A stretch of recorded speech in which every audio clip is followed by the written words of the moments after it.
We sort of re-engineered the credit card reader, and we hacked it down to its basics, which was basically a read head connected to a resistor and plugged in through the phone jack of an iPhone. I mean, this was a total hack, but it worked.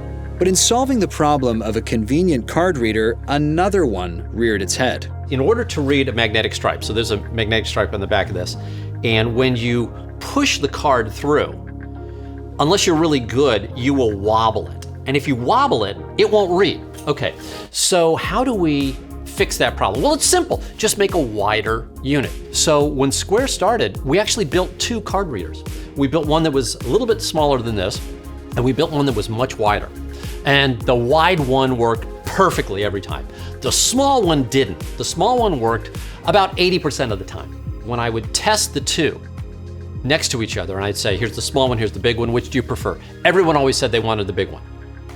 But sometimes I didn't carry the big one with me because it didn't really fit in my pocket. So sometimes I would test the small one by itself. And when I tested the small one by itself,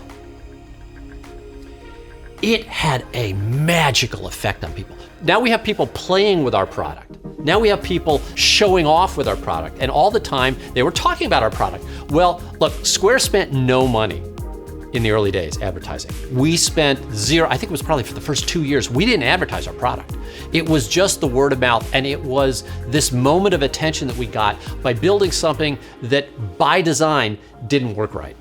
When we find our perfect problem and step outside of the walled city to solve it, we'll find more and more problems along the way, solving as we go, making our very own innovation stack.